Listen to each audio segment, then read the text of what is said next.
is up, ladies and gentlemen of the internet? Unbearable Boss back at it again with a different type of video. Today, something I never thought was going to happen in a million years. I'm getting to interview one of my YouTube idols who I've watched since almost the beginning of the Minecraft show, and that is James, aka The Heen. How's it going? I'm doing great. Thanks for having me. I'm The glad. Unbearable Boss. What was your name in the Minecraft server, if you don't mind me asking? Unfortunately, I was too young. Bless my mother's soul, she's not here with me today. Back when first Minecraft came out on iPhone, back when just the PE Pocket Edition, I played it with my cousins all the time, and my mother was very religious at the time.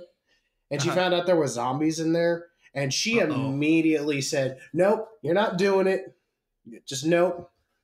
And then I mean, there's even better reasons not to do it. I mean, like that for religious reasons, sure. But also, if you're a kid getting onto a Minecraft server, I think it's a dangerous place to be sending your kids. So your mom probably made a couple good choices there. Yeah, I was probably 12 years old at the time where I was allowed to play Minecraft. Only because she realized the zombies in those games were not as bad as they were made out to be. She was thinking of like Walking Dead zombies, Dead Island zombies, not just this blocky Lego looking zombie. Pixel art. I did somewhat prepare. I meant to put this together last night, but I worked a very long day and I had to go an hour away to my girlfriend's house to get a trailer because I'm helping my buddy move tomorrow. So I got most of everything. Well, you're a good guy. You're telling me that you're doing good guy things for good guy people, and you were a little overwhelmed. That sounds great to me. I am usually preparing at the very last second, and that's how I kind of that's my best work comes from that. A lot of times I just wing it.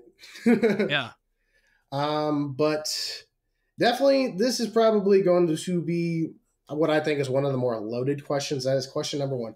Why did you agree to do this interview with somebody you've never met nor known? That is something I've been scratching my head about. Well, the truth is I enjoy meeting people. I mean, I don't have that big of a viewership. I feel pretty lucky to have as many people watching GameFront as I do. I have a podcast. I've shot one movie. I've done a bunch of commercials. But at the end of the day, I've probably in my life had maybe 20 or 30 people that are strangers come up to me and like, oh, I know you from somewhere. So that's an incredibly amazing, good feeling. It actually, it almost justifies the amount of work that I've spent into doing YouTube videos, playing silly video games. I'd say it was about 6 months ago that I was walking. I live in Venice, a couple blocks from the beach, and if you play Grand Theft Auto, it's Vespucci Beach, and you know I'm literally like 2 blocks away from Muscle Beach. But it was about 10 o'clock at night, and I was walking with my wife, and we were just walking our dog, sober, enjoying it. But Venice at 10 o'clock at night on a Friday, it was packed and party was going everywhere. And this kid came up to me that was probably 21 or 22 years old. It was just like, "Oh my God, are you James from GameFront?" And I was stunned because like it doesn't happen very often. Like with GameFront, it's probably 5 or 6 times. But I said, "Yeah." And he's like, "I've been watching you on the Minecraft show since I was like 11 years old. Oh my God, this is insane." And he's like, "This must," he say, "I must look so crazy to you." I was like, "Not at all. Like, this is pretty cool." His girlfriend had never watched me when she was growing up, and she was not interested in like waiting and getting pictures and selfies taken because they were out, partying like college kids. But it was awesome. It made me feel so good to think, gosh, the work that I did making the Minecraft show, which I always intended to be, I didn't want it to be for children. But I wanted it to be family friendly. So we'd have like the quarter jar for if we're swearing and stuff like this. And I had my own nephew that like I wanted to make sure at the time, he was probably your age. But to make sure that if he came across these videos, it wouldn't be something that I had to be embarrassed about later. And I'm glad I made those choices. Yeah, I remember you got up during the early days of Minecraft shows. You got upset at Zach during the episode saying, "My nieces and nephews watch this. We got to try to keep this PG-13 exactly." Exactly. And like I make a lot of content now that's a little bit more that I don't follow the rules quite as much, and maybe I should feel bad about that, but I don't have that many children in my family and life, and my grandma ain't watching the shows anymore, so who am I being clean for? I believe in creative freedom. You kind of just do what you think is right what you find entertaining and hope other people find it entertaining. And the truth is this is entertaining to me, to actually be interviewed and to get to meet somebody Yeah, probably in a whole different path of life than myself. yeah. Like, what other opportunities do we get to talk to a seemingly stranger that we have so much in common with? You make a valid point. I will say that is one thing I really wish, because at the end of the day, like at the end of the Minecraft shows episodes, it's like almost the same answer. You always ask, "What did we learn today, gentlemen?" It's like we've learned never to trust or follow James, and Yeah. I'm sitting here scratching my head because I always felt like you had the most wisdom when it came to the Minecraft show. You may not have been the best when it came to playing the game, but when it came to Oh, just certainly not. well, Let's be honest. I was the worst at playing it, but I hope that I brought some wisdom in. I And felt like you were the wisest out of the bunch. well, thank you. Um, my second question is: before Gamefront, what did you do, and what is the backstory of James? So my passion is still and has always been theater and acting. I do a lot of performing. I've done tons of commercials, and most of my focus has been live on stage doing improv comedy. At the time, before Gamefront, I thought that I wanted to work in the video game industry because I love playing games. And I had applied to work at Activision because it's just, probably 10 miles from where I live now, but at the time, like 2 miles from where I lived. And I applied there over and over and over, never got a call, never got anything. So it was an impossible, unattainable job to get. But as in life, it's all who you know. My girlfriend at time and now wife joined a band. And in her band, somebody joined her band that she was already in, and he was a lead manager at Activision. And he's like, "Oh, you want to get a job?" And like literally, all I had to do is he got my name. I was hired within 2 weeks, and Uh, right in. And I thought it was a dream job, but I started working on Guitar Hero DS. And this has been more than 7 years. So like, go oh. ahead. Good luck suing me, Activision. I don't care. But I worked on Guitar Hero DS, and that was a pretty tough. Have you ever played that game? I remember a lot. When it comes to Activision, I played the Call of Duty games. My cousin, Oh, he was sure. he was obsessed with the Guitar Hero games, the Rock Yeah. Band games. But like the DS ports were just terrible. Oh, it was the worst. And to work on them, like we're talking 10-hour days. It wasn't an easy 8-hour with a break. You were working 10 hours and you were there for 11 because you got an hour break for California. But you'd be looking down like this and playing for 10 hours, writing bugs up. And at the end of the day, when I'd leave, I could barely put my neck up. It felt like I was walking home. I took the bus at the time.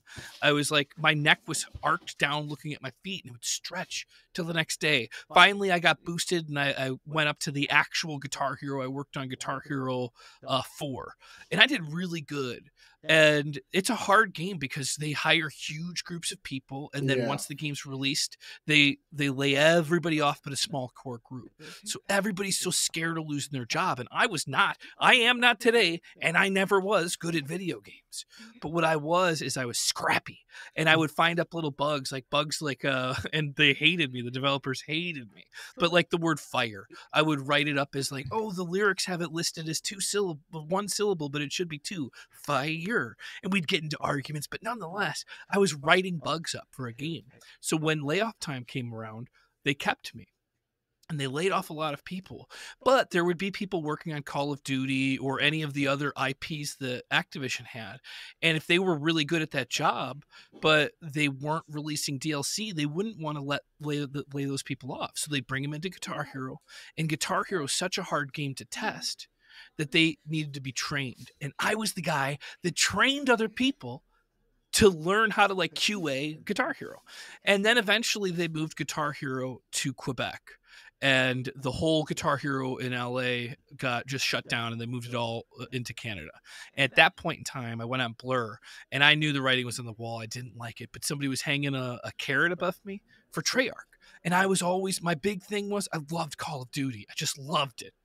And I got in. So I was part of the dev team for Call of Duty Black Ops. And that was the hardest job I've ever had in my life. And it was also the best I could really ask for, is being part of a dev team for QA without a college degree and understanding programming. That was as good as it was going to get. And I'd work, my longest day at Call of Duty was 27 hours straight. I was working on Call of Duty, and it wasn't playing the video game. What our day was filled with is we'd get in, we'd get the new build we were working on, we would cook a hand grenade and kill ourselves, respawn, and then once we respawned, we would quit out and we'd go to, so it'd be team deathmatch. You'd pick a map, you'd load it up, you'd kill yourself, quit out, pick the next map, team deathmatch. You'd go through all the maps in team deathmatch, killing yourself every time. And then you'd go to capture the flag, kill yourself. Well, then all the other it would just kill yourself all day long. And then when you were done, you'd ship that disc because all they wanted to know was, would these levels load so that when they give them to all the Activision people, they could do the real testing. Yeah. So that was, and at the end of that, I worked so long, and I was teaching. That was when I first started teaching improv classes in comedy and theater at the West Side. So on my long days, I had worked out a deal with them where during my lunch break, I could go to the theater and teach. So I would work without break. And when it was over, I got laid off for the first time from Activision. I said, I will never work in video games again. And then I had no job, and I was scared because, like, I didn't know what else to do. I wasn't making enough money teaching at the time.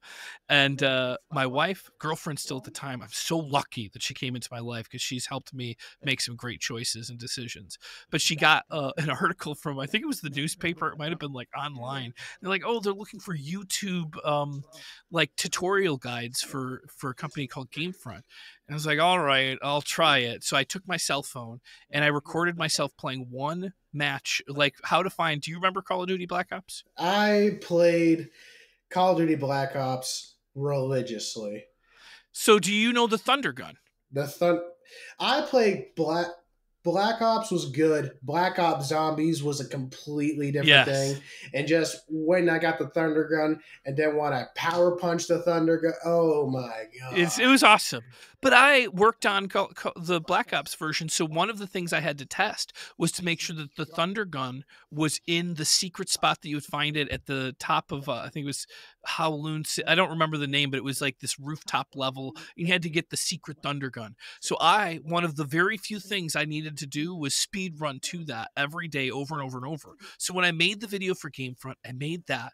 I said I study and teach comedy. I'm a video game player, and I put that as my audition tape. I went in and they hired me because they thought I was an amazing gamer. Day one of my job, they found out the hard truth is I suck. If I'm not playing the one thing over and over and over, I can't do it. So at first they gave me Dragon's Age, or no, the first thing I worked on was Dynasty Warriors, and I sucked. I was struggling, and I was like, well, it's just because I've never played this kind of game. I said, I like RPGs. So they gave me Dragon's Age. I sucked. I couldn't do it. Then they gave me, I'm like, well, I play a lot of fighting games like Mortal Kombat. Gave me Mortal Kombat. Mitch was crushing it at Mortal Kombat. I sucked. And then I made this video of like how to get infinite gold. And I guess I say the word infinite wrong. I probably still do, but that had over 100,000 views on it, and everybody was like, I want to kill you, I want you to eat glass, and like all of the worst things you can ask for on the internet. And I was like, oh, I'm going to lose my job. I suck at video games. Everybody online hates me. And they gave me like one last chance, and it was on LA Noire. Do you remember that game? I've heard of it. I don't think I've ever played it. So it's like Grand Theft Auto, but it's like a 1950s detective game. Oh, so it's kind of like a mobster game. Yeah, but you're a good guy. So instead of being a mobster, you're like solving cases in LA. Gotcha. And Mitch at this point is such a nice guy. Like, absolutely, I'm so lucky to have worked with him. But he was also nice guy and good at video games. Mm. So instead of me playing the game, they bought me a guide for LA Noire, and they said, just make a video on how to find all the golden film reels. And it was just a collectible device. And I was like, this is probably the last job before I get fired. So I gave up. I was like, you know what? I'm just going to do something funny. So I did the entire thing. Like, over here is where you're going to find the nice golden film reel. And I made it really funny, like as sexy a voice as I could. Yeah. And it was really popular and people liked it. Then that's when that moment when people liked those videos is when they started making me play hard video games because I sucked. And the first one was Halo before the new remaster came out. And they made me play it in legendary mode. And we sped it up into chipmunk mode. And that was the beginning of them just having me play the hardest games like Dark Souls or this or that. And I was really lucky because it was really a matter of committing to something, even though it was a shot in the dark. just committing every day and making sure that I didn't give up, I was able to keep doing it. Wow. Sorry, I know that was a huge, long Oh, answer, but it's fine. I'm here that's to what you get get. as much information because I want to know everything about James from Gamefront. Because I mean, I don't know how you feel. People recognize you as James from Gamefront. I don't know if people recognize you as your own individual, like James before Gamefront, James not being associated with Gamefront. I feel like without Gamefront, you might not get as recognized, and I don't know how you feel about that. So I'm trying to, be respectful. That's why I wanted to know your origin story, like because Oh, so that's the origin of Gamefront, but yeah, I'd say that the other part is I've been living in Venice now for 20 years, and I've been performing live comedy shows for, you know, all 20 of them. When I first came out here, I started doing live shows. I also get more recognized by locals of like, oh, I saw you do such and such show at Mission Improbable, or you were in Alchemy this, and I get that. I'd say equally amount as I have with Gamefront, but it's probably also because I do commercials. Like you do one Pizza Hut commercial, and people, my mustache is pretty recognizable. I was being uh, congratulated for that for a hot minute. honestly, you remind me of this one actor. He was famous. He starred in the movie Elf, and he did a lot of really comedy movies afterwards. Will Ferrell. Will Ferrell. I've Uh, met Will Ferrell twice. yeah, you look a lot like him. I do for one of the best gigs I get every year is the San Diego Rock and Roll Marathon. I'm hired as a Ron Burgundy anchorman impersonator, and I like announce at the Rock and Roll Marathon. So I dress up as anchorman and everything. But when I did Alchemy This, the comedy podcast with Kevin Pollak from the Marvelous Miss Maisel, we did that for 4 years at the iHeart Radio Studios, and Will Ferrell had his Ron Burgundy podcast at the same place. And he would record for like 3 weeks straight every single day, where we would record all year long every Wednesday. So it was a couple, like when he would show up, you would know for the next few weeks he'd be coming in, and he'd have like, all sorts of stars come in to be his guest. Even Kamala Harris was there one time, and it was like big security guards. But when I first saw him at the office, I was so nervous. I had walked in. It was pouring rain in LA, which doesn't happen all that often. And I raced to the front doors of the studios because they lock and you got to get buzzed in. I didn't want to stand like an idiot in the rain. So I raced up to the door when I saw somebody else going in, and like I'm all wet, I'm soaked getting into the elevator. She's like, "Oh, I'm Caroline. Nice to meet you." And I said, "Oh," and I realized she's from Funny or Die. I was like, "Oh, you guys must supposed to be upstairs." So I'm going up with her, walking into the studio, and right when the studio doors open, Will Ferrell's standing in the middle of like 5 people that are talking to him, and my butthole got so tight. I was just like, ugh! And I just walked into my recording studio, shut the door, and was just like having a panic attack. Yeah. And one of the other guys that's in the cast with me was like, "What's wrong with you? Are you nervous?" And I was like, "Can you tell?" And the person was just joking because I was soaked in water and I looked like I was sweating. Mm-hmm. And he's like, "No, I was just talking about how wet you were." And I was like, "No, well, Will Ferrell's out there and I'm a huge fan." He's like, "Dude, you got to go out there and say hi. If you're a fan, like it's never bad to like, tell somebody that you're a fan. If you don't know who somebody is, then it's a little weird." So I was so nervous. I went out there. I said, "Hello, my name is James Heaney, and I'm a huge fan of you." And Will Ferrell was like, "Oh my God, do you know who you look like?"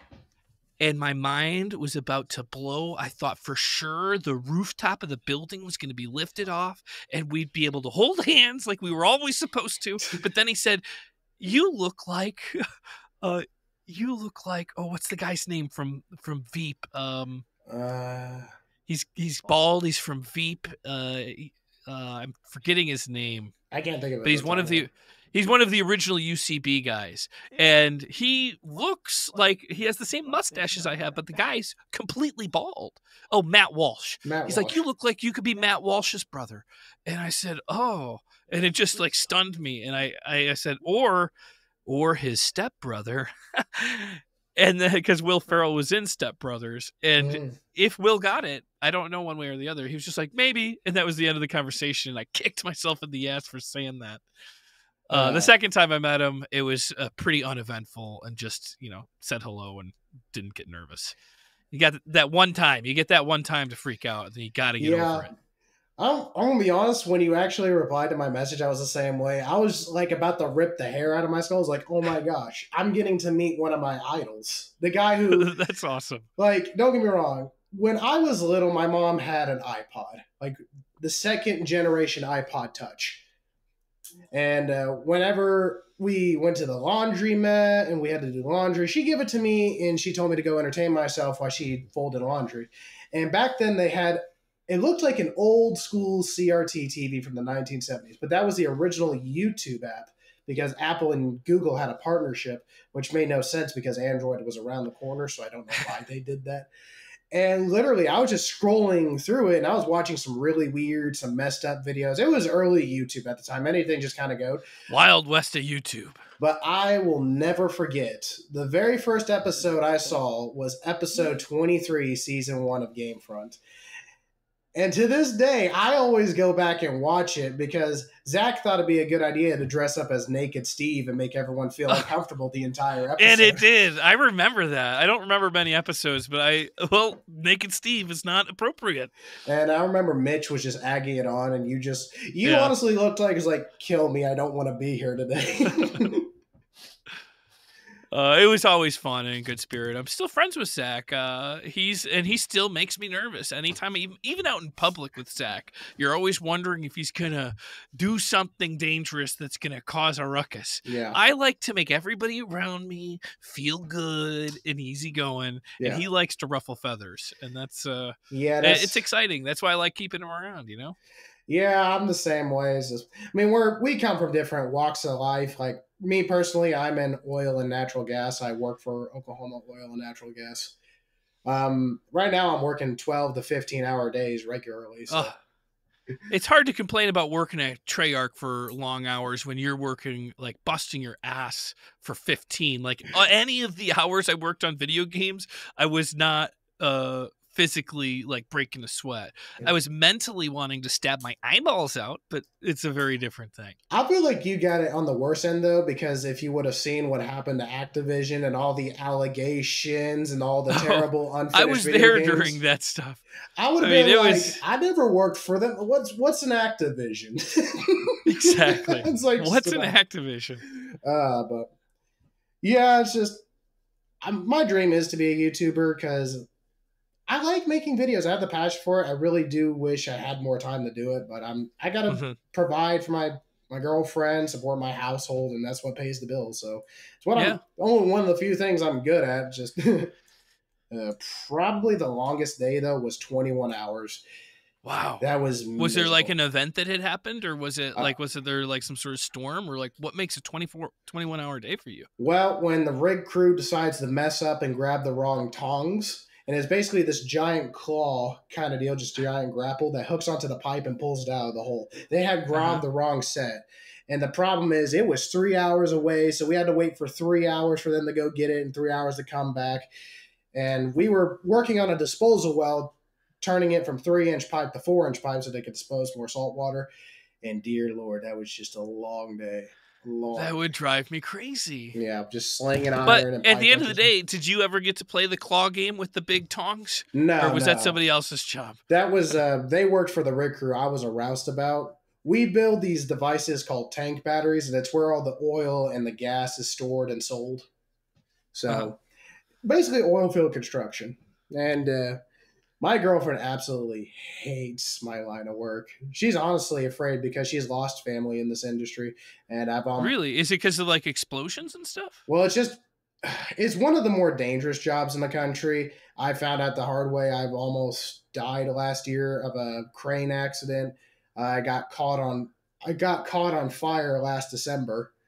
And that was that's terrible. I was going to go light a heater treater and it backfired. I was wearing an FR hoodie. It shot flames up my hoodie and blasted my part of my face. And you didn't get any scars? Luckily, it gave me. I really wish I did got 3rd-degree burns because I was sitting there. I almost passed out from the pain because it was so intense. And I later found out that 3rd-degree burns are much worse and harder to heal. But what I had was a 1st-degree burn, and the problem is it didn't melt any of my skin or nerves, so all of them were firing off at once. Oh, it was honestly terrible, and Luckily, I do have some scars. I don't know if you can see them very I well. don't know if did you accidentally say luckily you got some birds? I like to think of scars as a memory, Yeah. just kind of a reminder of stuff that you should not do. It's just like you got to pay attention, otherwise you're going to lose your life. My dad saved somebody's life. Something fell from the top of the rig and it was going to crush somebody's skull. He pushed him out of the way, and he almost lost his hand. It completely shattered and shot bones out the front of his hand. Wow. Yeah, my mom was freaked out because he was missing for 21 hours, and he had to go to. He was working in New Mexico at the time. Is it raining? I don't know. But my mom was so upset at him because he couldn't get a hold of her. He was in the busy trying to get his hand sewn back up. So it's definitely a dangerous job, and there are people that died. Well, a lot of good people die from this job. Well, I'm sorry to hear that because it's a pretty necessary job. So somebody's got to do it, at least for now, until we figure out the next steps. We need to go nuclear, honestly, because it's clean, renewable energy. It doesn't affect the environment, and it's more efficient than oil and natural gas. But now I'm not educated or anything, but that's where my money would be at too. Yeah. And like maybe I'm a monster, but I also say like if we can, and I'm an idiot. Let me full disclosure, I'm an idiot. Same here. But like if we want, can't we just shoot the stuff out into like wherever the empty space is? Like sure, obviously we don't want to be in our regular conveyor belts of asteroid garbage, but shoot it like where the James Webb telescope can't see. That's where we put our radioactive material when we're done. I say let's get Elon Musk to just fire it directly into the sun. Just burn it up. Yeah, burn it up. I mean, obviously, neither of us have an education in that, but it's a no-brainer to think that's at least an option. Definitely probably the hardest job. The hardest part about this industry is honestly how people look at you and treat you. Like, there's a lot of people who get treated really badly. Oh, you're responsible for the environment. You're going to kill the planet. Well, we're doing our best to try to help America. We already have an energy crisis due to some politicians. I'm not going to say who, but just some politicians. And I'm trying to be that guy to help us get us out of that hole. And a lot of people just hate you for being associated with. And it gets hard at times, but I know I'm trying to make a difference, and that's all that matters. So, well, I'm glad you're working hard and trying to keep safe. I'm trying to, because I swear to God, if I freaking die, my girlfriend would bring me back to life and kill me again for dying on her. and she'd be right to do so. Yeah, she's definitely a wonderful woman. Maybe after the interview, if you want to meet her, I'll be happy to show you her. But I rambled on. I'm sorry. I have a bad habit where I get off topic and start rambling. I mean, those are the most honest parts, I think. Number 3. What happened to the original GameFront company, and what was the reason for the shutdown? Because I know GameFront used to be this massive corporate entity like IGN and GameSpot, but for some reason it disappeared, and a lot of the information is kind of lost to time. There are some little Wikipedia stuff, but it doesn't really go into detail of what happened. So some of it I don't know exactly, because like what you and I think of GameFront is really probably second generation GameFront. The original GameFront was FileFront, and that's where mods were hosted in the late 90s, early 2000s. And I used GameFront at that time as just a person that would download like Half-Life mods to play Team Fortress before you could just buy Team Fortress. So that world, I don't really know how that transitioned and closed down and became GameFront, but they were absorbed by Break Media, and FileFront became GameFront. That's kind of where my world of it began, and I worked for them for a while. And GameFront, as part of Break Media, was really successful because they were a huge company and they had a lot of money. We had an office. It was a great like Wild West of YouTube at the time. But what happened was there was a merger between a company called I think it was Alloy Digital and Break Media. And when they merged together, they became a new company called Defy Media. Defy Media owned GameFront, but Defy Media also owned Smosh Games. And Smosh, the whole Smosh world. At that time, at the beginning, I used to be friends with some of the Smosh Games guys. In fact, Dave Lasercorn, I don't remember his last name. Dave I don't remember his last name, but I used to know him instead of as Lasercorn as Dave because he used to sweep at the theater I work at. But he was part of Smosh Games, and when the merger first happened, I knew it was a little risky. But like, I'd get to go over to the Smosh studios and like do whatever Gamer Nation they had. But then shortly afterwards, they wanted to put their money in Smosh. They didn't really realize like what's the reason for them to put money into two competing companies. So they started off by having us work from home. And at that point, I got a little bit nervous because while it was a pain in the butt to go to Hollywood, go into the office every day, it made your job feel pretty secure. Then when I started working at home, it was for about a year and a half that I was able to work from home. And then eventually, the day that what ended up happening is this Break Media was probably spending, or well, Defy Media at the time, probably spending more money than they had, and the bubble of this YouTube company being able to have so many channels popped, and they got rid of GameFront and just sold it. Actually, they didn't sell it. That's not true. So they just decided to close it. And Mitch and I at the time had tried to buy the Gamefront brand, but Break Media didn't want it because they didn't want the competition against their own channels. So they would rather just hold on to it so that there was nothing happening to compete with themselves. And then everything changed, and I'm actually really grateful that that happened because that's when I ended up going on tour and doing improv around the country at colleges, and Mitch ended up joining IGN. So both of us have had a very different world from there that I don't know what it would have been like had it not. But the day I found out, I had gotten an Uber and I was going to San Francisco. I was taking a flight to San Francisco to look at The Witcher 3, probably 3 or 6 months before the game was coming out. And I was told, as my Uber was driving to me, I was told, we're going to lay you off. This is your effective immediately terminated, but we don't want you to tell the people at Witcher or a CD Projekt Red that we're shutting down because we're not making a public announcement for another 2 weeks. So they paid me to go there and not tell anybody. And they gave me, in all fairness, a really good severance package. I probably would have had a much different attitude if they didn't. And Yeah. So they gave me a good severance package. I was playing The Witcher and I was stunned. I was, what am I going to do with my life? At that time, I hadn't signed up to do touring the country. So I was pretty scared of like, I've spent all this time doing YouTube videos. Where's my next job going to be? And it all went fine. I ended up getting the interviews done. And then years later, I still had friends that worked for Break Media. I keep saying that, Defy Media, and they worked for a company called like Game Trailers. There was also people that I knew from the Warp Zone. And while I got a severance package, everybody else that worked at Defy Media on the last day it closed, they just shut down the office. They gave nobody their last paycheck. So not only did they not get a severance package, they didn't even get their last paycheck. And they just lost their job. So people there were just taking computers and just leaving the building, and like it was like a riot was going on with all the employees. Now, at that time, there's a company, and this part I should just preface it with, this is all hearsay to me, but I take it as truth because that's why I'm here today. But there's a company called ModDB. Now, ModDB was never a competitor with I'm sorry, damn, that was such an almost dumb move. Mod.io. Mod.io was always a competitor with Gamefront, as in Filefront, with mods of video games. And the owner was a really nice guy.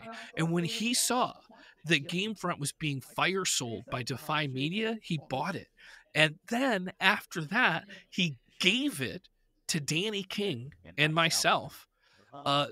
And a couple of people that were part of Gamefront for many years to just do whatever we wanted with. Like, no, like we weren't getting paid anymore, but we also were allowed to do whatever we wanted with the channel.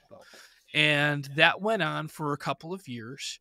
And this part, I think, is okay to say. I don't know if I should say so much, but the Mod.io became incredibly successful, having some really ingenious stuff over the like probably around 2020, maybe a little earlier.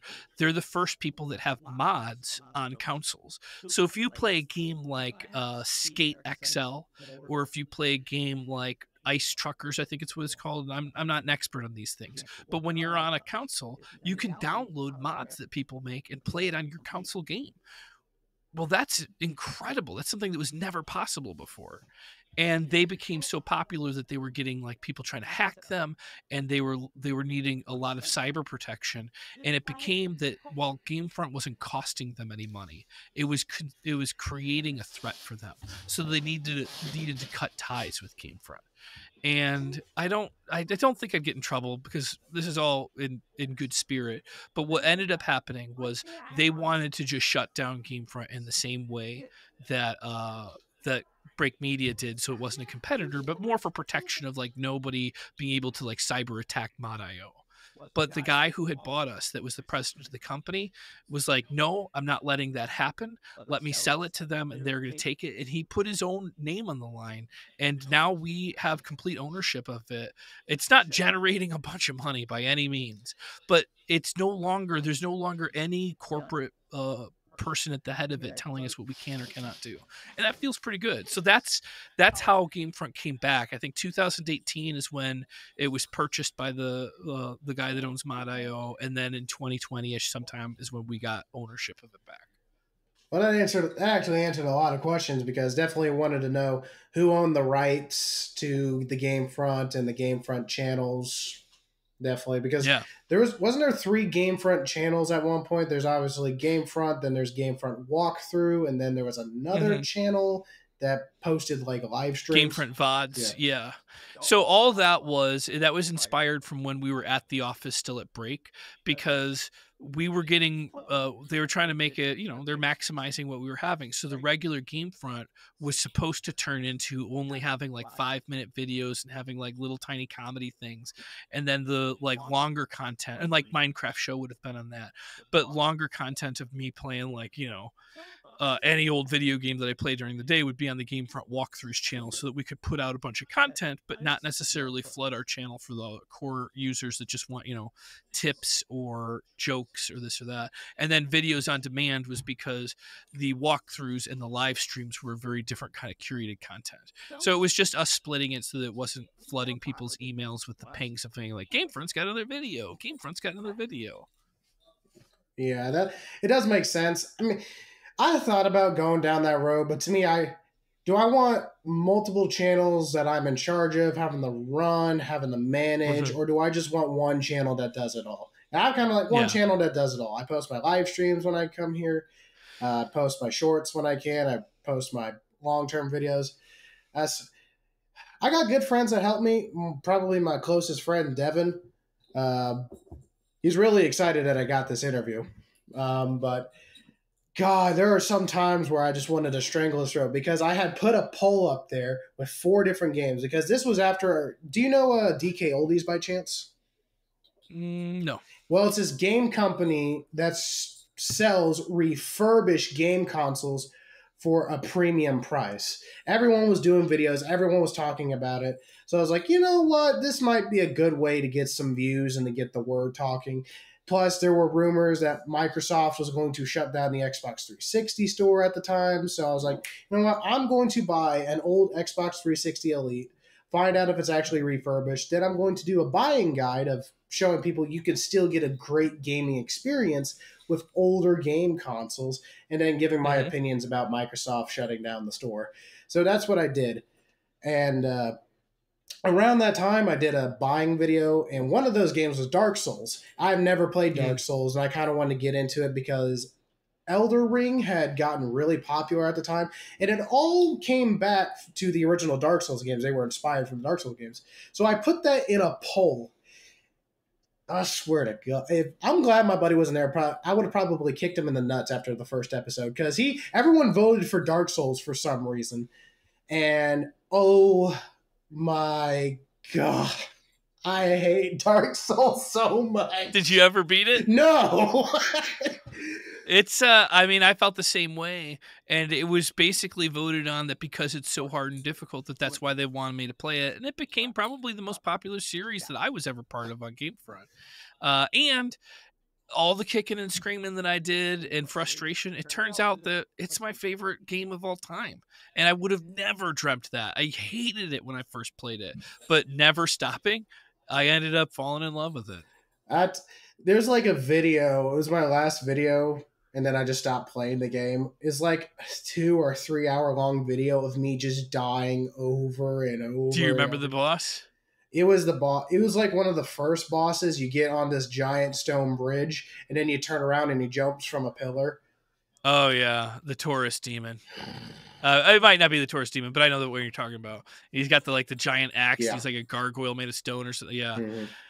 that's a tough one. The whole damn game's pretty tough. But I had at the time when I played through it, I had Mitch helping me, and then I had Morgan helping me. That game is not fun by yourself. Were you playing it with somebody else on your side? Nope. It's a hell of a lot more fun if you can talk somebody into helping you get through it. It's a lot more fun than doing it by yourself.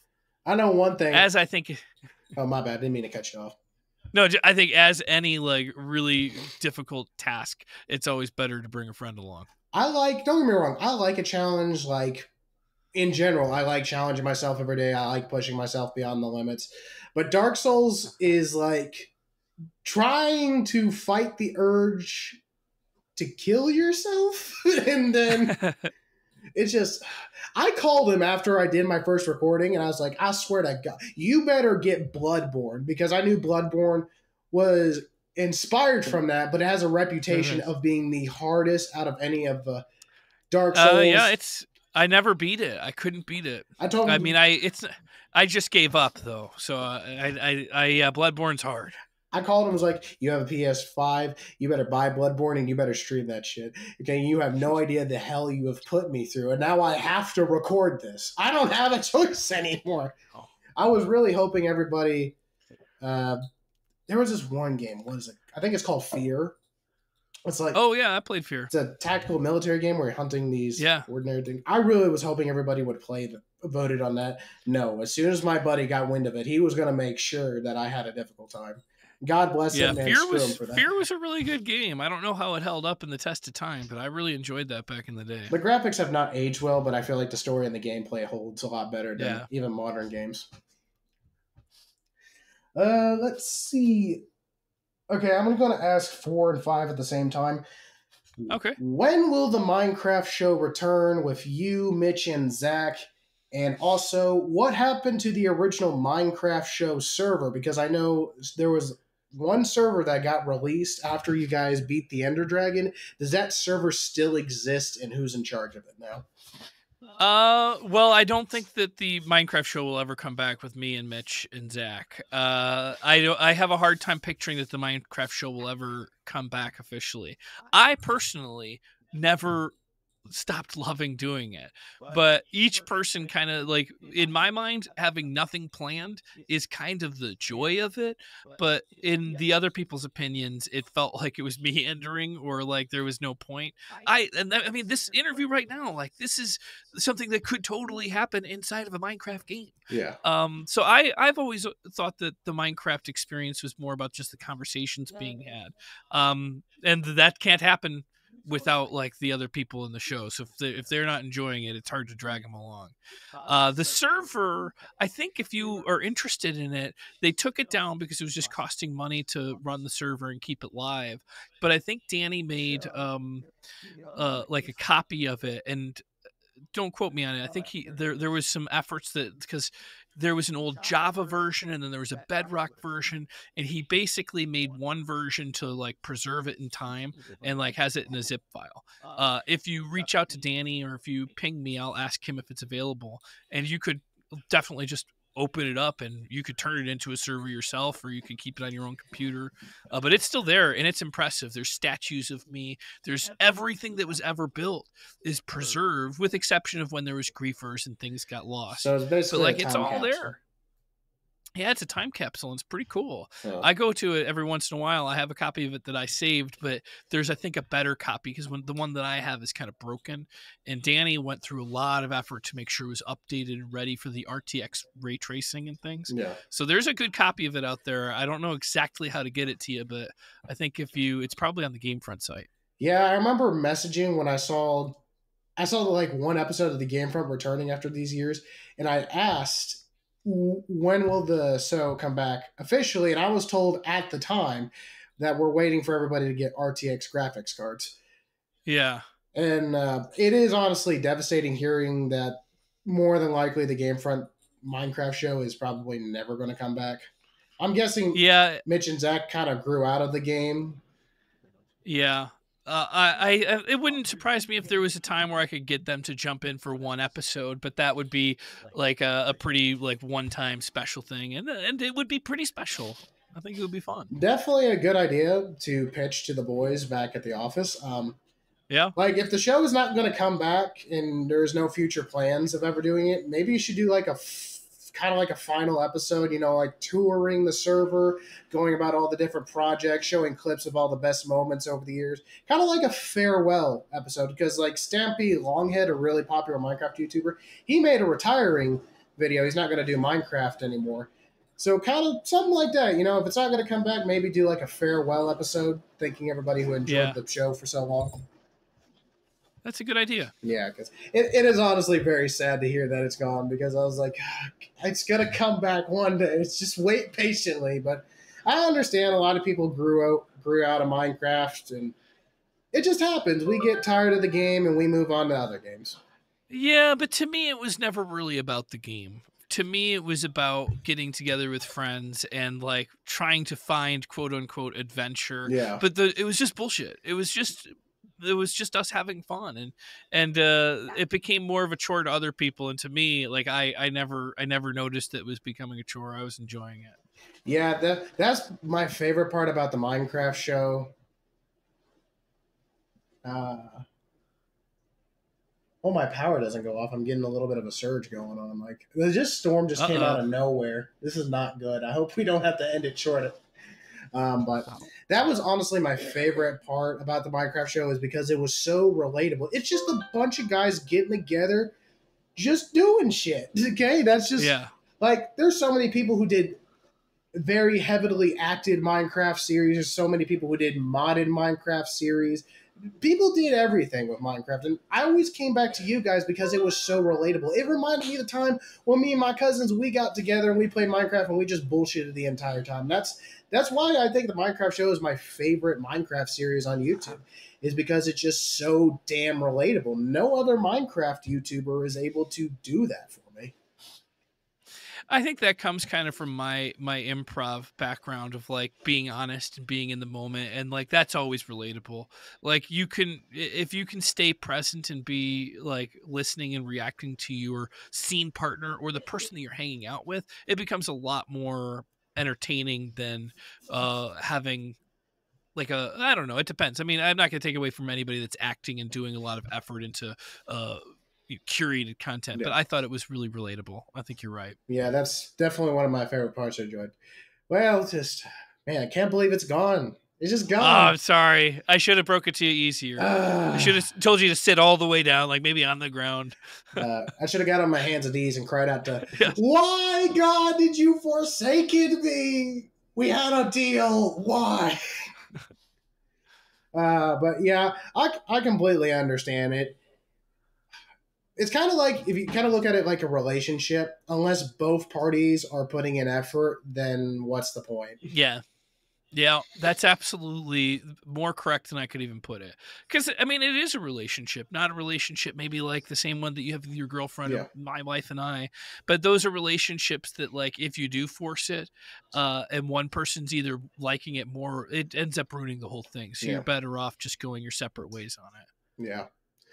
Because then you still, like I was, I mean, it makes it so that it's still enjoyable to be around that person, but you make a sacrifice of one small thing that you had in common, but then you can remain cordial on all other fronts. Completely understandable.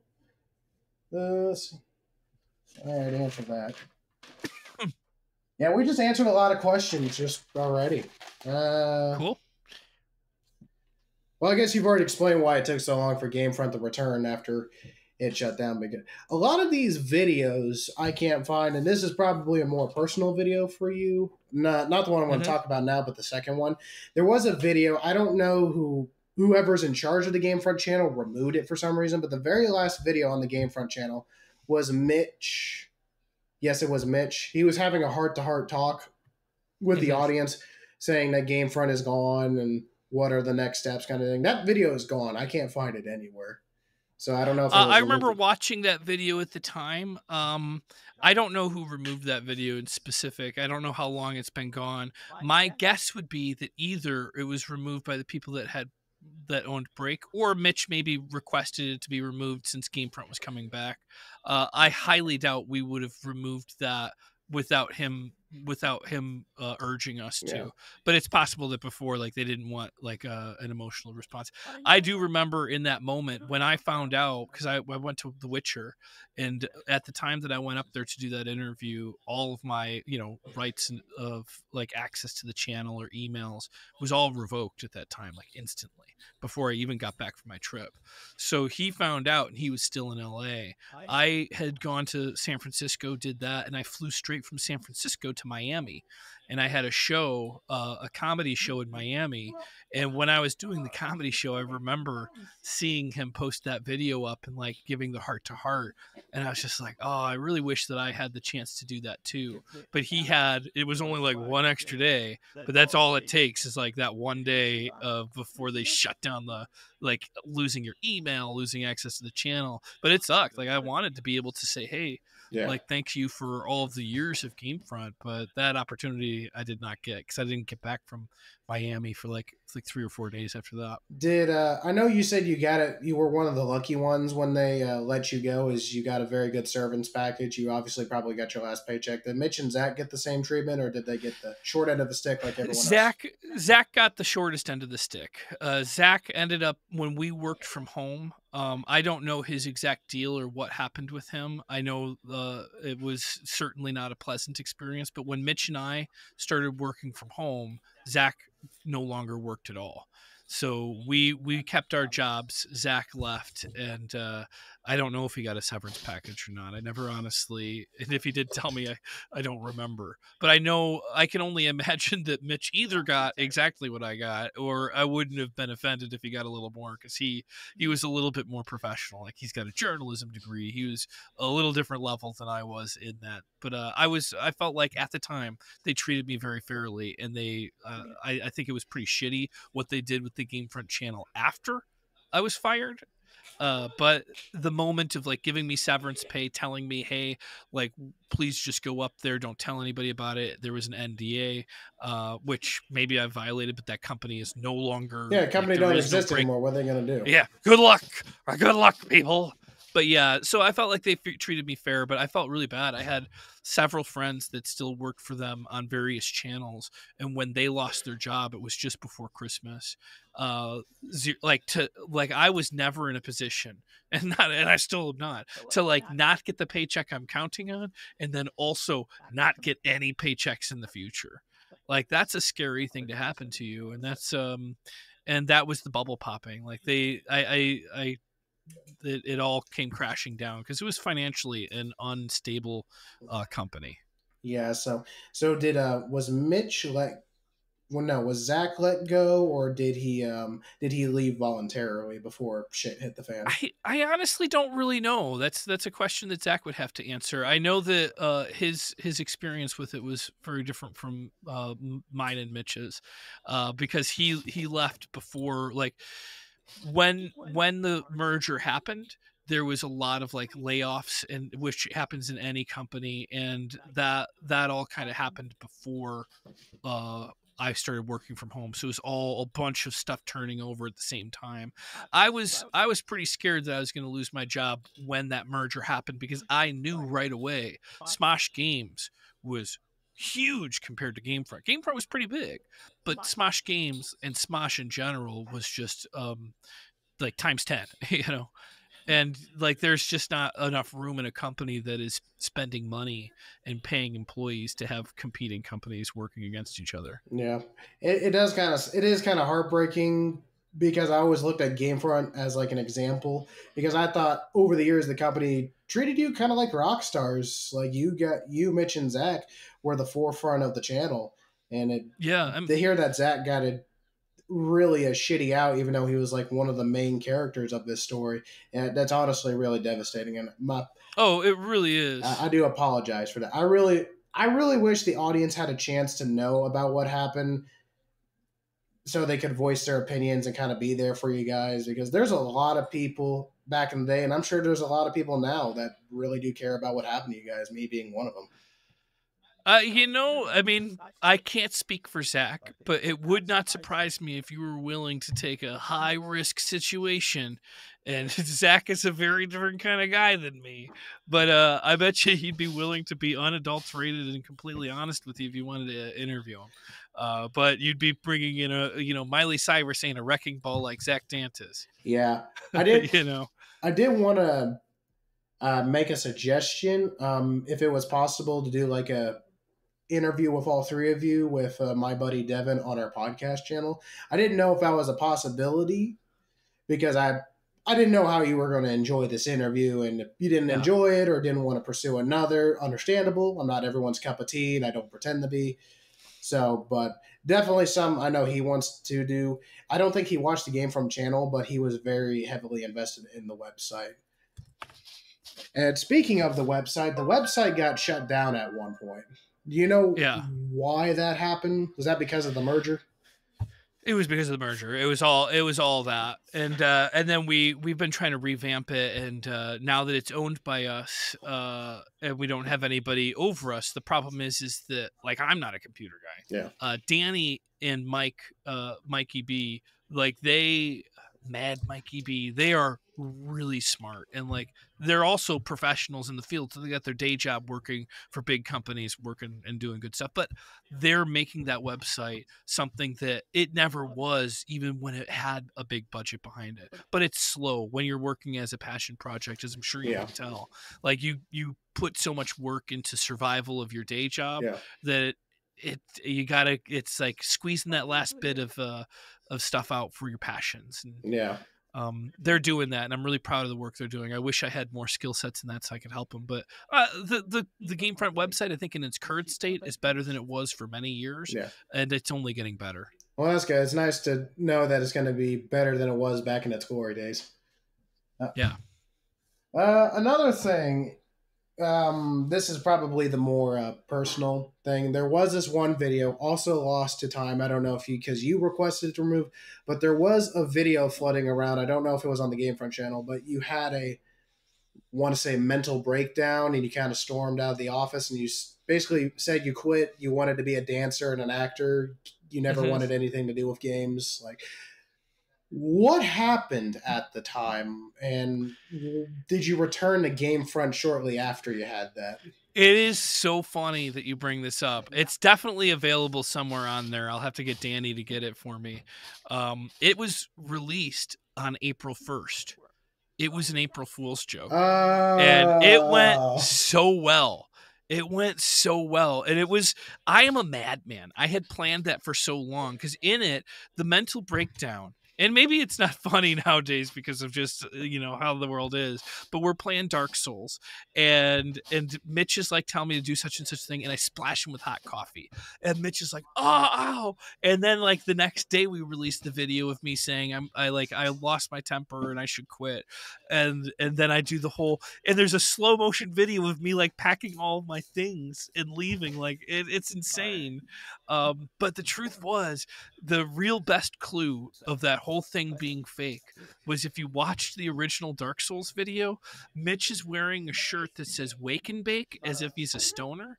And Mitch is a lot of things, but he is not a stoner. And like him wearing this stoner shirt of Wake and Bake should have been everybody's clue of like he's getting ready to get like splashed with fake hot coffee. It was just cold coffee. Well, it's nice to know it was a prank. It was my favorite prank I ever played. So heartbroken when I saw that video. A lot of people were. I was like, oh, James, no.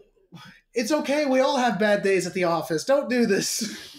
I know. For the record, I've always been a terrible dancer, and there's no world where I could pursue a professional dance career. But it is funny because you're not the only one that fell for it. It kind of backfired. There was a lot of people that believed it, and as a company, they were really worried about this. But the sick side of me, I don't know if I've ever been more proud of a video than that.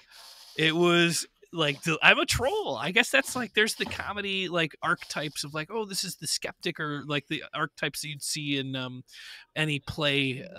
But my archetype is the troll. I can't help it. I Yeah. like to poke things. I like to poke the beehive, and in a friendly way. Like I try not to ever make somebody get hurt feelings, but I love the idea of getting somebody to fall for one of my schemes or traps, like lies. Basically, what it is, Well, it lies. was genius. That was Thank genius, you, man. thank you.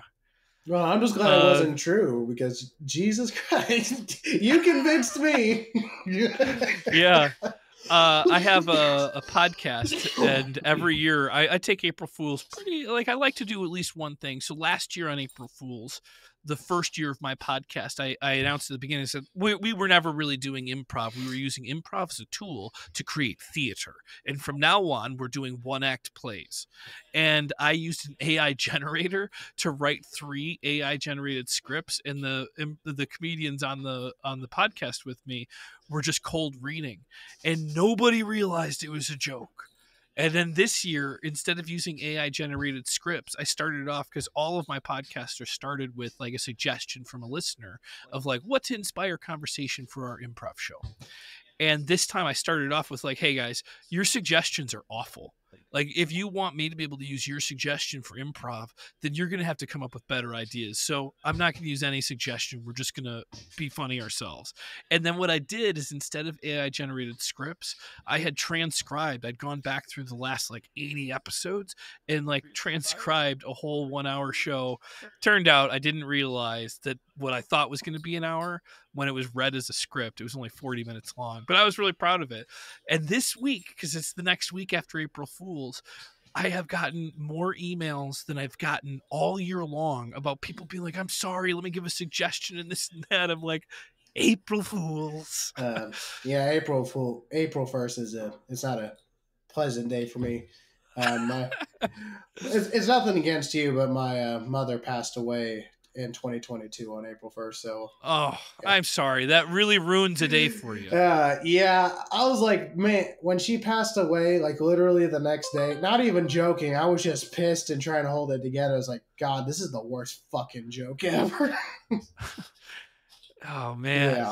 Yeah, Yeah. I mean, I have never lost my own parent.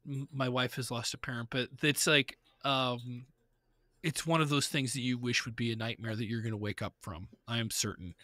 And to then just to have that additional like awfulness of like it being on April Fools, yeah, where you like it's never an April fucking Fools joke. Sorry, beep yeah. it. But at the same time, there's this back part of your mind that's like, oh, if only this is some stupid prank, or if this is just fake, or if it's a dream, or whatever. Yeah. But yeah, I'm sorry to hear that. That's a rough Yeah. day to be taken from somebody. Yeah, definitely. I'm gonna get personal. I've never told this story on the internet, but I was 20 years old at the time when it happened. But on my 21st birthday, because I met my girlfriend in July. July 10th is of last year was our 1 year anniversary, and this year it's going to be our 2nd year anniversary. But my birthday was December 12th, and I turned 21. And you know what happens on your 21st birthday? Yeah. I bought a lot of alcohol, and I made the mistake of going to IHOP beforehand. And I got so drunk. Apparently, I don't know what happened to the text conversation because I upgraded my new phone, but my grandma was staying with me at the time. Apparently, I got mad and I crawled on my hands and knees because I couldn't walk. And I went into the kitchen looking for cake, and apparently, I had an emotional breakdown with my grandma, like begging God to take me instead because my sisters were very young at the time, and I told myself they needed a mother more than they needed a brother. Just kind of gave up, begging God, just please let me trade places. And apparently I had texted a lot of dark things to my girlfriend at the time, and she was very worried and scared for me. And it got pretty mess. Like alcohol, it just awakens like this dark part in yourself that you try so hard to keep Yeah. buried. Yeah, it's one of those things that the more you like feel like you need it, the probably better an idea it is to hold off on it. Yeah, But honestly, what with exception of the alcohol of that story, that's pretty natural. I mean, that's the stages of grief. yeah, Like you need to go through that. It's this bartering of like take me instead of them. You're not alone on that. Anybody that loses somebody that's that close to yeah. them is going to go through the same steps that everybody goes through with an incredible big loss like that.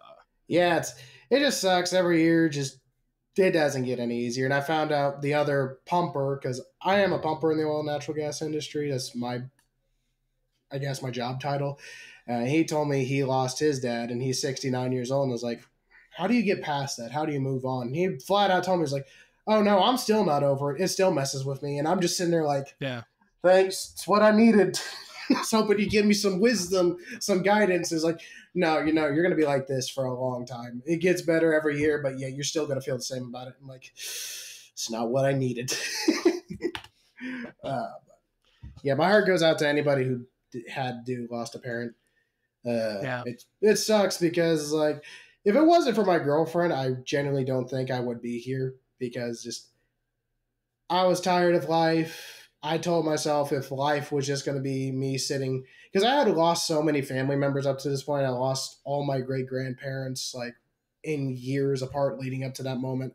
I lost my great grandmother when I was 19. And I kind of just called it quits. If life was going to be me watching the people I loved and cared about the most die one by one, then I didn't want to see it anymore. And then she came into my life, and now she's given me purpose, something to work for, and it's changed my life because there's that saying, a man will crawl through broken glass to have a purpose, and I felt like I lost my purpose, and she gave that back to me. That's really beautiful to hear. Yeah.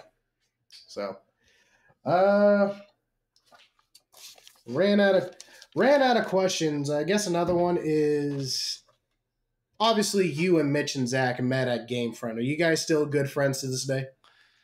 I mean, I would say it's hard to call us good friends, but like absolutely no ill will. I haven't seen Mitch for about a year, but every time I see him, it feels like no time has passed. I see Zach more often because Zach, like, even though he lives in Hawaii, he like makes trips out here to see me, and that makes me feel pretty special. Like Zach, and not that Mitch is not just as special, but he's got a kid now, and it's different. No. And he lives not that far away, but it's like an hour, and like it's it's not easy to make the traverse. But I'm very thankful that Zach puts that effort in. He comes out and sees us, and he makes the effort, and I'm grateful because that friendship, I don't think I'll ever lose that friendship. Well, that's good because you guys acted like brothers in the series, kind of like you had that brotherly Yeah. like bond. So it's nice to know that that's still there. And the only thing with Mitch is distance and responsibility. He's got He's a a kid. family man now. It's my own fault. Like he's definitely got his hands full. I could go out there and say hello, but I'm a lazy bastard. Yeah, definitely. Yeah, definitely. You're supposed to disagree there. I'm saying definitely because I'm the same way because I live in Yeah. Oklahoma and most of my family lives in Texas, and a lot of times I just choose to stay home because I don't want to make the drive. So I'm trying to relate. I hear you. But I'm trying to think of more questions. Well, there's always a part 2 down the line, or I can definitely. join the podcast. Join my podcast? I mean, you already said that you wanted to get the 3 of us, but maybe in the future I could jump in and say hello on a podcast. Yeah, it's been fun talking to you today. That's good if you don't mind it started out, we don't talk much about gaming because there's been a lot of politics that have happened, and I try really hard to keep an unbiased opinion, really hard to, but when you hear me talk, it's going to sound completely biased. Mm-hmm. And me too. I mean, that's why I kind of step back from my political stuff because I have pretty biased opinions in my mind. I feel like I'm right anyways, so like I feel like, well, while it's biased, the good news is at least it's biased because I'm freaking right. Yeah. But the truth is I'm trying to be an actor, and I'm trying to do a lot of stuff, and as I get older, I'm realizing no matter how right I am, there's some of those things I don't necessarily want to be the first thing that pops up when my name is searched. So that's one of the reasons I don't do the brief news brief show anymore that I do. It's just because as much as I don't think I'm wrong, don't take me, I'm not wrong. I just don't know that that's what I want people to know me as, because I'm trying to get into everybody's house as a guy that makes them laugh, you know? Yeah, that's why I started the podcast channel with my buddy, because there's always a time and a place to be controversial. And I don't want to be known as that guy who's really controversial and he's just saying this, this, and this. Like my personal YouTube channel, I'm just having fun and doing my own thing. And then I got the podcast channel. Okay, if we need to have a serious conversation, we're going to have it there. I'm going to keep it separate. All right, there's a time and a place for everything. Yeah. Well, if you ever want to get in, I don't know, maybe we'll disagree, maybe we'll agree. Yeah. Time will only tell. But I'll stick to my guns, and we can still be friends afterwards. Yeah, because that's definitely, I love the fact that you said that, because it feels like, at least nowadays, people aren't allowed to disagree. Like you disagree with somebody, oh, I got to fight you, I got to kill you, you're my enemy, you're the scum of the earth. And I'm like, whoa, whoa, whoa, can we just agree to disagree? You have your ways, you have your ideas, your thoughts. Okay, you can have those. I'm just saying I don't believe in them. We can agree to disagree, but I feel like we're not even allowed to have our own opinions and conversations anymore. Well, I won't hold you to that. No matter a disagreement or agreement, I won't judge you afterwards. I appreciate that, because I'm Christian and I don't believe, regardless of anybody, their lifestyle choices, how they think and choose to live, I'm gonna love you and I'm gonna treat you the same at the end of the day, because God does the same for everybody. So therefore, I should do the same for everybody. And I think you take it in the right way. Yeah. I think that that's honestly the best part of the Christian religion, in my opinion. Yeah. Well, I mean, do you have any questions for me? I mean, I've asked all the important questions that I think there, because the problem is like the whole collapse of GameFront and then being reborn into its kind of its own thing, not this corporate company or whatever, but more of just a couple guys doing their own thing nowadays. Is like there's so much lore and mystery into that, because not a lot of people know what happened, and it wasn't to me. It didn't get covered very well. Like there's not a lot of information that goes into detail. That's on purpose. When it first happened, they tried to bury that. It wasn't the story they want told, and I understand. Yeah, I mean that was a business decision. Did I like it? No, but I understood it. Yeah, I just can't believe they did Zach so dirty. God damn. I guess there is one more question though. What happened to Mark? Because I remember Mark showed up for the early Minecraft show and he was like, yeah, I'm the chief executive, I'm the president, I'm also the entire board, I'm the CEO and owner of the company. What happened to Mark? Because I thought you guys had a good business relationship at the time. Oh, I mean, I think Zach really struggled with him. I'm pretty sure Mitch was okay with him. I loved Mark, and I still follow him on like Twitter, and he's got a kid. He's living up in, I think, in the Bay Area. But he was the first to go. Like when a merger happens, the higher up people are the first. Like they're taking one higher up person from this, getting rid of that. So like the major first calling was the management. So our manager became Janelle Bonanno. Who was from The Escapist. And gosh, what a wonderful human being. I liked Mark also, but the opportunity to work with Janelle was really special too. She was great. Well, I can't believe you said you had a really good relationship with him, because he came up with that list and you were the first one failing that list. And it made it seem like you were the first to get fired. And this was like his way of letting you know and letting the audience know. Because I was always scratching my head. Is he planning on firing James? Like, what the hell is this game? I don't know.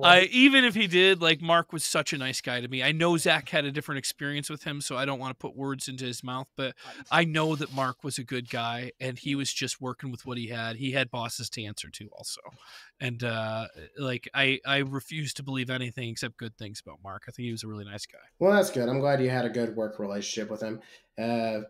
I mean, I'm guessing he got probably the rough end of the stick, since he was the first to let go before really. I wouldn't be surprised if he got the best end of the stick, because I got when I got let go, it was after Mark, and I got a good severance package. So my guess is he probably got a pretty good severance package also, but not my business, and I don't know that. Well, that's good to know. I'm just glad everyone is still in good health and you guys are still buddies. It is sad because you guys don't get together and make videos all the time. You kind of pop in here and there. But it's nice to know that you guys are still good friends and there's no ill will towards each other. Yeah. So, well, it's been a real good time. Thanks for having me on Unbearable Boss. Thank you, James. I'm glad to have you again. And yeah, hopefully we can do another interview if more stuff comes up, or you can join our podcast and you can give your thoughts and opinions on things because you are from California and a lot of things have been going on in California. I'm living the life. Well, that's good. Yes. There's a lot.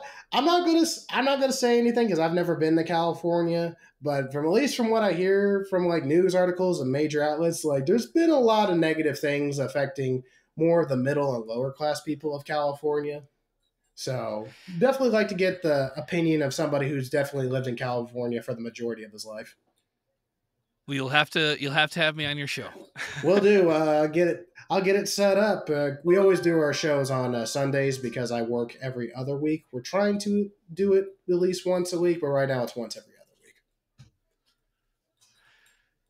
Cool. But anyways, thank you, James, for allowing me to do this interview, and hopefully we can get together again. Maybe play some games. Who knows? Again, I don't think you're as bad as a gamer as me because For Honor is my game, and I am pretty good at it when I get real pissed off, but I have pried a Xbox controller in half before.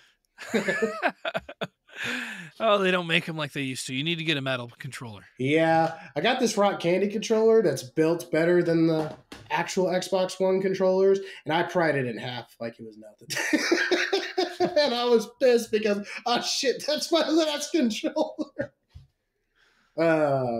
Great having you, James. I'm glad you made it. Thank you.